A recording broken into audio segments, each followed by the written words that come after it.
happiness. It is the nature of man to look for happiness. Everyone is looking for happiness. Some people are looking for happiness in drugs, money, prestige, different types of sinfulness. But yet, they haven't found the real happiness. Yet, they are in misery. Why? Until we strike the balance between the body and the soul, you will not find the happiness.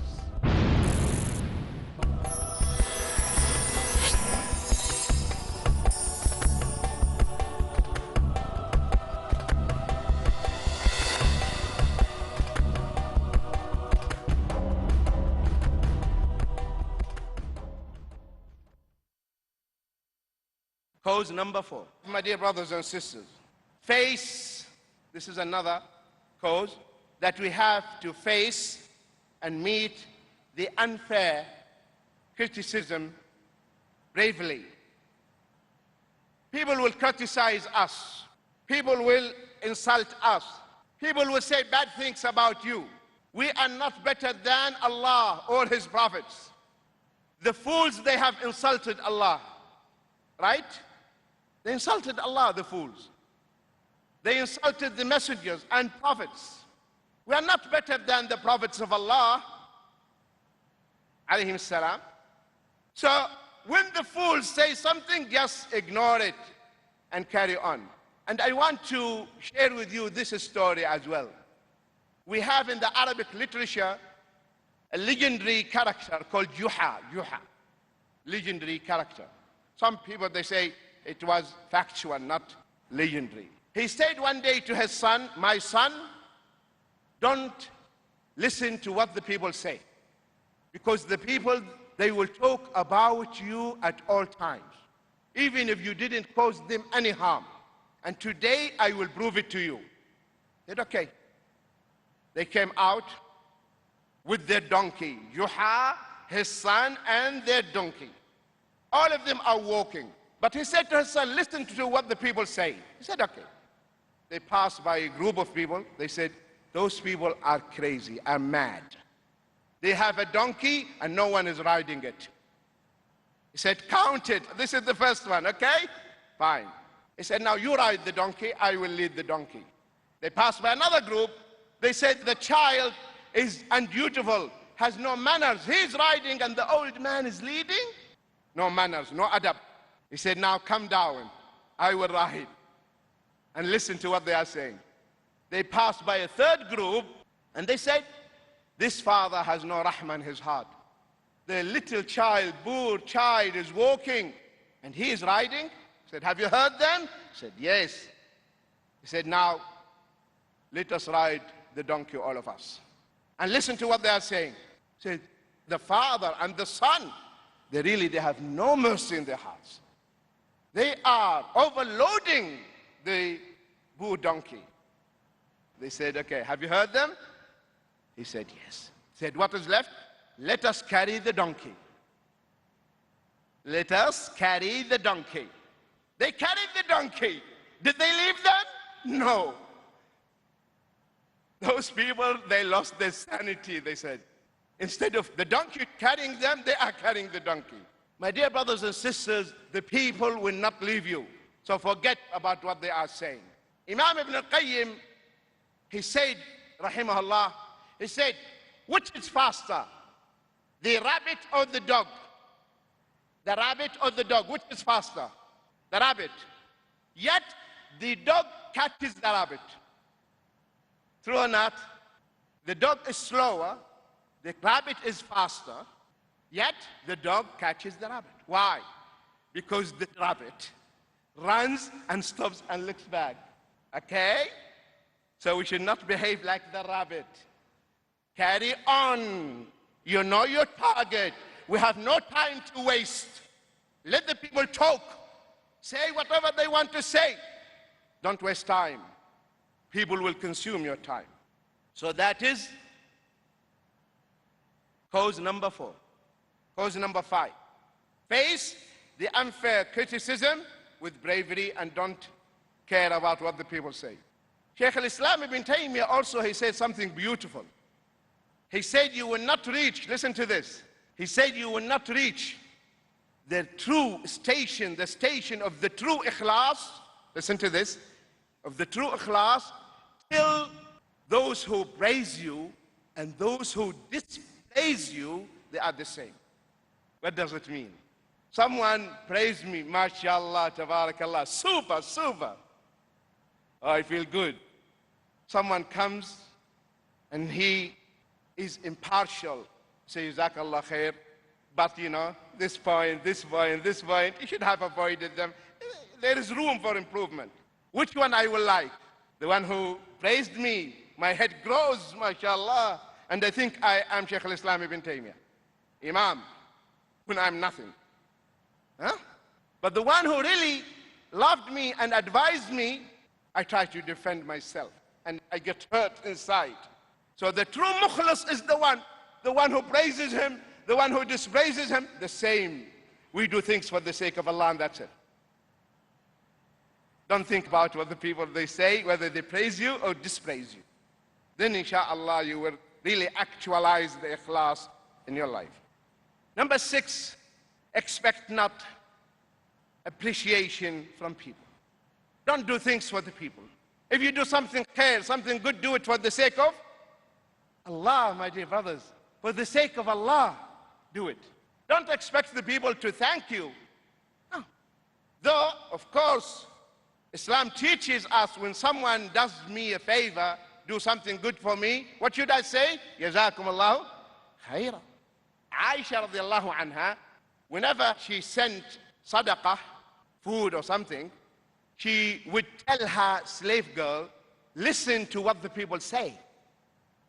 And the slave girl would come back and she would tell Aisha, they said this, they prayed for you.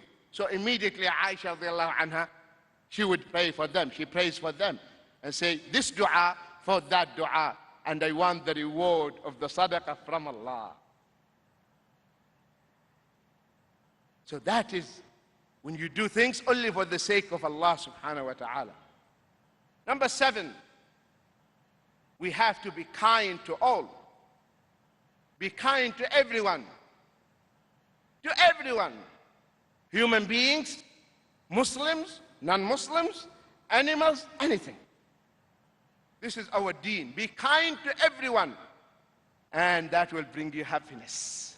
Don't you feel good when you do something nice? If you save a life of an animal, don't you feel good? So be kind to everyone. And all of you know the hadith, the prostitute, a prostitute. Just because she gave water to the dog, Allah forgave her sins. So be kind to everyone. The Prophet ﷺ, as in Bukhari and Muslim, he would never say no to anyone who asked him for anything. The Prophet ﷺ, anyone comes and asks him, he gives. One day the Prophet ﷺ, listen to this beautiful hadith.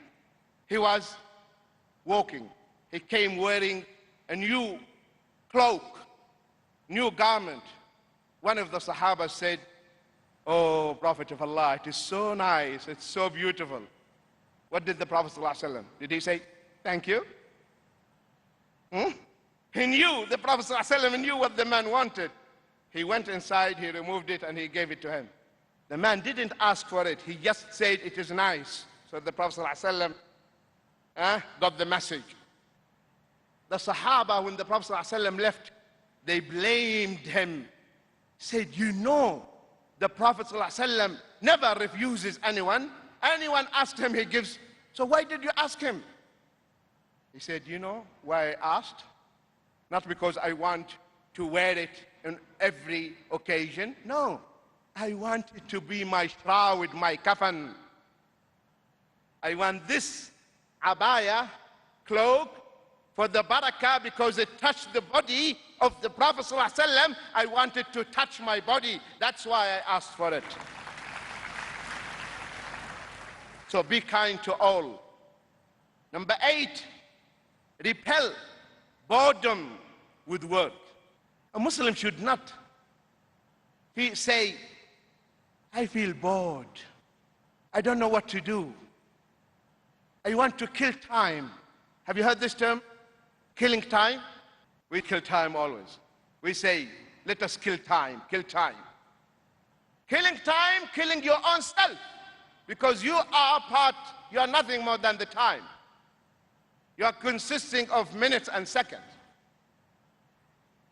So, when you feel that you have free time and the true Muslim, by Allah, the true Muslims will not have free time.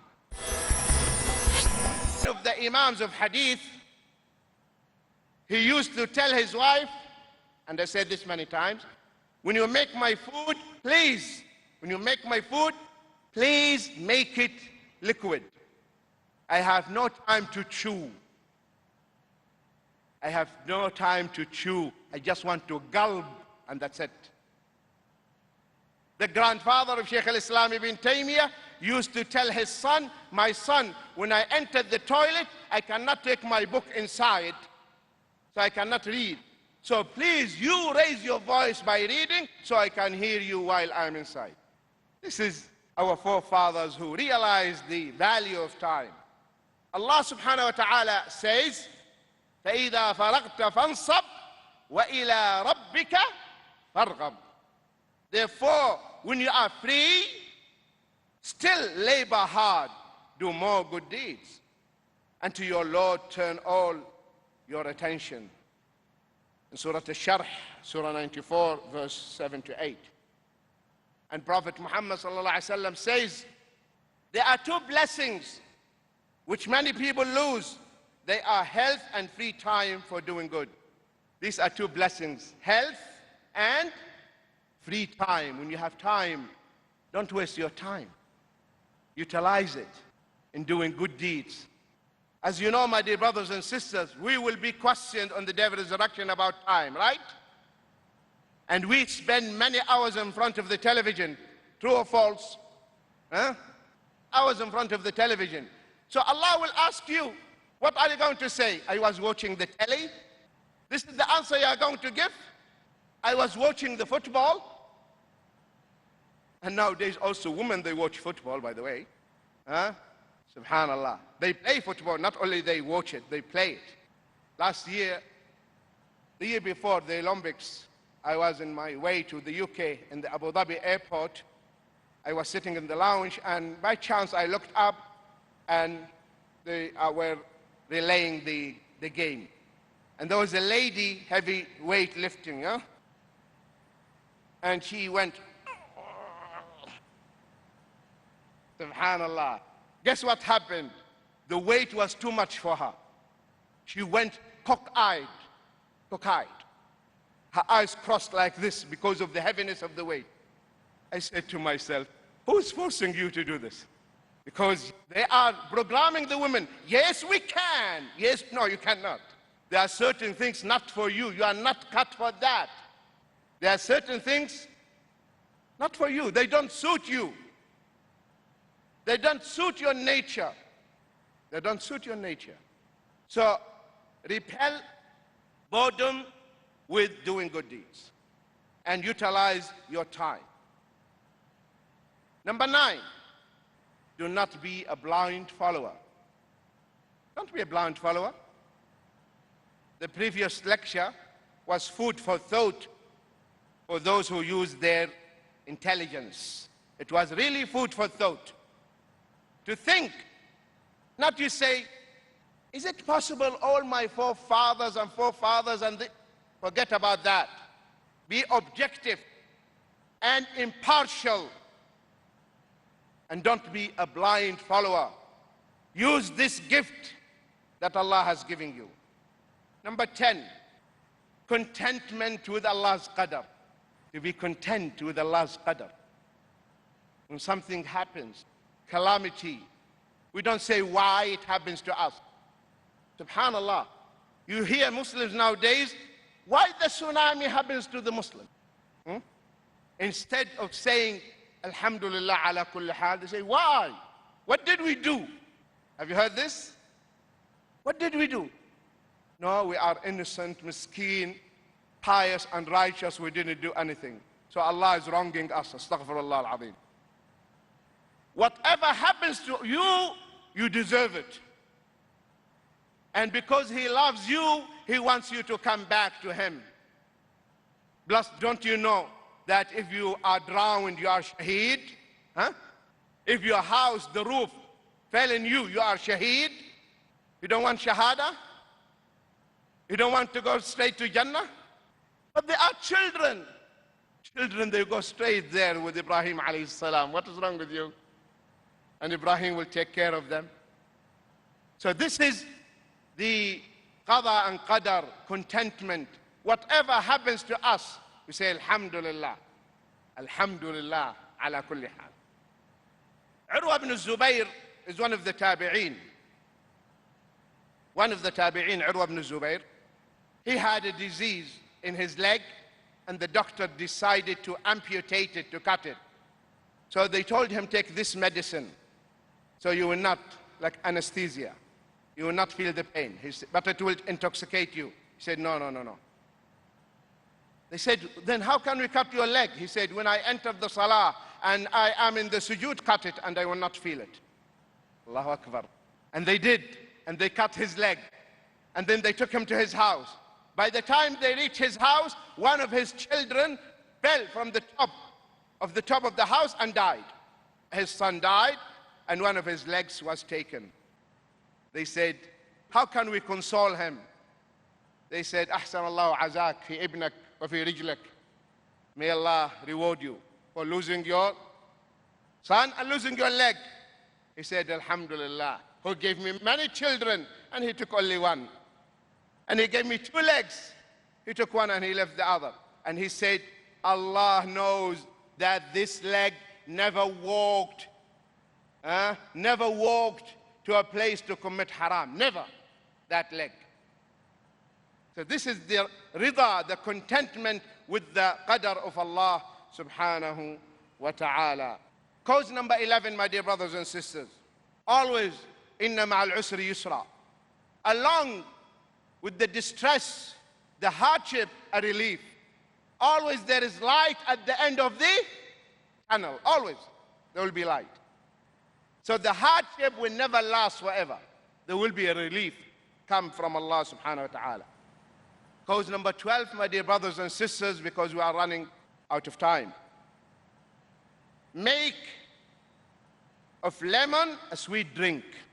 Prophet Muhammad sallallahu alaihi wasallam, he left Mecca and they were chasing him. And you know, Suraqa ibn Malik followed him because Suraqa ibn Malik, he wanted the 100 she-camel. And when Abu Bakr looked back, he said, there is a man behind us. He said, don't worry, Allah will protect us. And what happened? The horse of Suraqa, all the 4 sank into a rocky land. And this happened, and he fell off. It happens to him 2 or 3 times.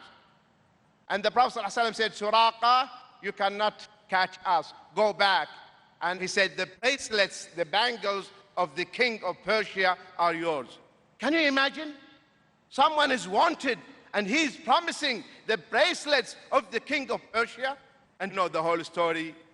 The Prophet ﷺ passed away. The Muslims took Persia, and the bracelets were brought to Medina during the reign of Umar ibn Khattab. And he said, Suraqa ibn Malik, get up and give me your hands. This is what my Prophet promised you. So the Prophet ﷺ, he established the state in Medina. So you make of the lemon a sweet drink. Imam Ahmad ibn Hanbal, he became the Imam of Ahl Sunnah when he came out of the jail. Imam al-Sarkhasi, rahimahullah, from the bottom of the empty well, he was imprisoned in a well, produced 20 volumes of fiqh, 20 volumes of fiqh in Hanafi madhab, while he was in the well. Allahu Akbar. Shaykh al-Islam ibn Taymiyyah, he wrote the Fatawa in the prison. Number 13, call upon Allah Azza wa Jal. Whenever you are under distress, whenever you are in need of anything, say, Ya Allah. Call upon Allah. And you will get the relief. You will get the relief immediately. Number 14, Shun and leave all types of evil and concentrate on your own. You should be busy with your own sins, not the sins of others. Not the sins of others. We have enough sins, so we focus and concentrate on our own sins. Number 15, Allah rewards immensely. The reward of Allah, my dear brothers and sisters, is something unimaginable. Unimaginable. Subhanallah. You know that the Prophet ﷺ said, if someone prays the Fajr and sits in the masjid until the sun rises and he prays 2 rak'ahs, it will be written for him the reward of Hajj and Umrah. You can do Hajj and Umrah every day, see the reward of Allah. So Allah gives abundantly with no limits. So when you keep this in mind, this makes you feel happy. Iman is the most important thing in one's life. As long as you have the Iman, my dear brothers and sisters, don't worry about anything. The problem is when you lose your Iman. The problem when you lose the Iman, you lose everything. So the most precious thing in your life is the Iman. So maintain your Iman and keep your Iman. Number 17, pick the fruit and leave the thorns. What does it mean? Take the fruit. Take what is beneficial. This alim, he's not perfect, and there is no human being who is perfect. Learn what is good from him and leave his own shortcomings and his own mistakes. But if we try, only will take from one who is perfect, you will never find anyone who is perfect. So take what is khair, what is good, and leave what is wrong. Number 18, Allah's remembrance. Dhikrullah. Dhikrullah. Allahumma inna ala dhikrika wa shukrika wa husni ibadat. My dear brothers and sisters, keep your tongue busy always with the remembrance of Allah. Indeed, that is the food for the heart. That's what keeps the heart alive. May Allah keep our hearts always alive. Wassalamu alaikum wa rahmatullahi wa barakatuh. Jazakallah khaira, our dear Sheikh